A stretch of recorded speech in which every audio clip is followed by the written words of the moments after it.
again, and we are talking about the full turn. So this is mandatory requirement for all competitive levels from level 1, 2, JO through elite, and from bronze through platinum in Excel. So regardless of what type of competition you do, there is always a turn requirement. It starts out in the lower levels with a half turn requirement. It goes up to a full turn requirement for the medium levels. And then when you get into the higher levels of optional, the requirement becomes at least a 1.5 or even a double. As the girls get into much higher competition, they can get bonus points and other things for doing very difficult turns. But we're just talking about the full turn because the full turn is the bread and butter of every other turn. And it's important that the basics in the full turn be covered. Just going to review a couple basics for you.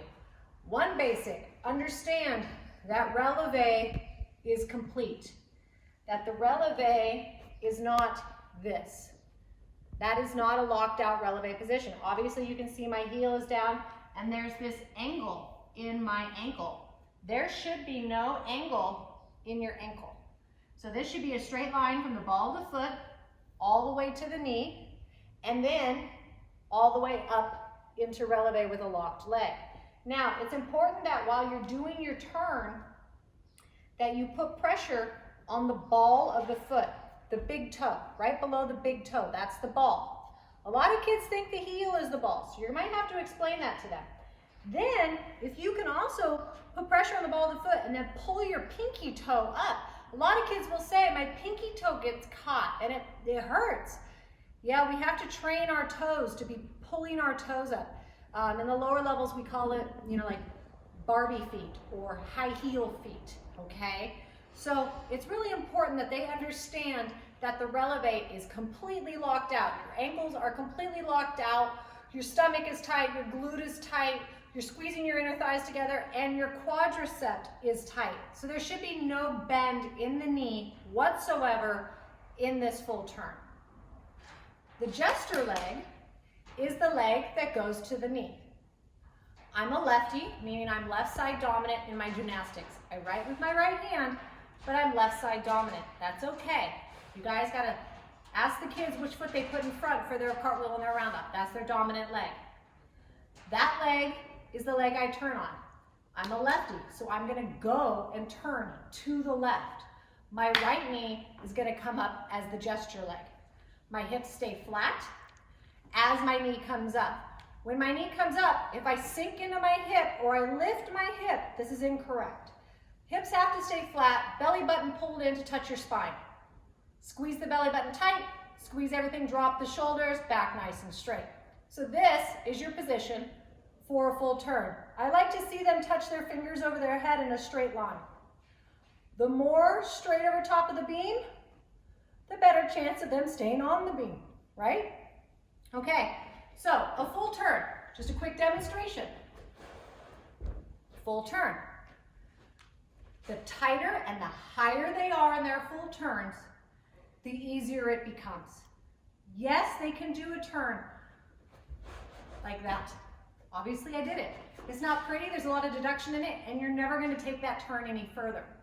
So, when you do your turns, I always recommend to start with this drill. Start in your preparation, leg is tight. Start with the tight leg. Go up, bring your knee up to passe. Touch the fingertips.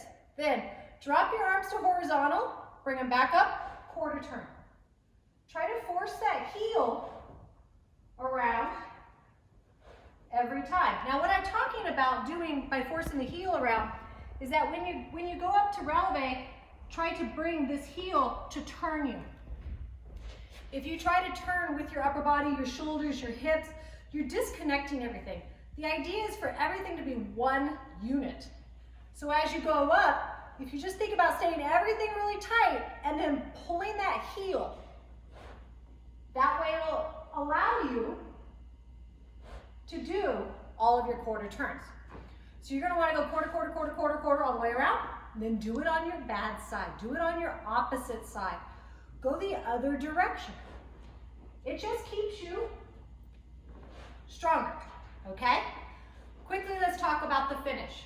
Now, when you do a full turn, the hardest part on the floor, it's fairly easy to drop that heel and step forward. On the balance beam, sometimes it's very hard to stop the spin. So when we do a full turn, I ask my gymnast to do a certain type of arm motion. So this is what it looks like.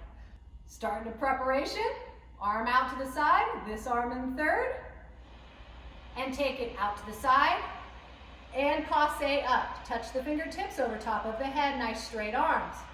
Quarter turn. Quarter turn. On the next quarter turn, put your right arm out to the side and look back at that hand. The last quarter turn, the arms go out to the side, step forward, and finish. So again, prepare. Out, up, get tall, get your tummy in nice and tall. Quarter turn, quarter turn, quarter turn, quarter turn. Step, foot turned out, press back. What the arm does when it drops is it stops your momentum. It starts to slow them down as they're coming around for their turn. So they drop that arm at the half. That's where they're going to drop the arm. Then the other arm drops as it comes around for the full, and it completes the turn. So now let's put it all together. We're going to do the full turn with the stop arms. Preparation, leg nice and tight, arm in third, other arm out to the side, long neck. You have to go over these checkoff lists all the time in your head. Go up to releve, turn, 1, 2, and finish. See how easy that, the dropping the arms makes it very, very easy to complete your turn. Now you want to be a rock star. You want to get a great score on a beam routine. You do your turn and you finish it right there. And then step forward. Show the judges how much control you have in your full turn. Judges love it. Do the same thing on floor. Very, very important. Turns are very, very important. Keep practicing. Practice them on both sides. If you feel good about your full turn, try to do a 1 1/4, then a 1 1/2. Do it on every kind of surface you can. Do the same thing on the balance beam. Work those full turns. That way when you get back in the gym, we can concentrate on more of the fun stuff. Okay, that's it for now. Hopefully we'll see you again next week for some more lessons on at-home workouts. Take care, stay safe. Bye.